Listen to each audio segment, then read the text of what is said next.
טעות מספר 1 בתהליכי מחזור משכנתה היא לתת לבנקאי לעשות לכם את התהליך. מי שלא יודע, מחזור משכנתה הוא תהליך בנקאי המאפשר לשנות את תנאי המשכנתה על ידי סגירת משכנתה ישנה ופתיחת משכנתה חדשה.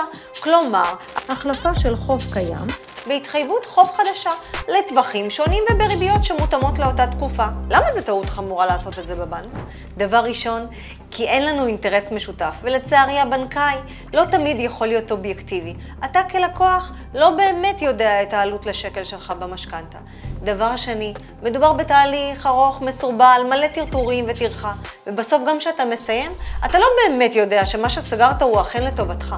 בצ'ק כתום, העבודה שלנו היא האינטרס שלך. ההצלחה שלנו היא לגרום לך לשלם כמה שפחות לבנק, ולחסוך את כל התהליך הארוך, המסורבל והמורט עצבים. משפט אחרון, הכי חשוב, בכל שינוי משמעותי במשק שקורה, אנחנו מיידעים אותך ונותנים לך מענה. שיהיה בהצלחה.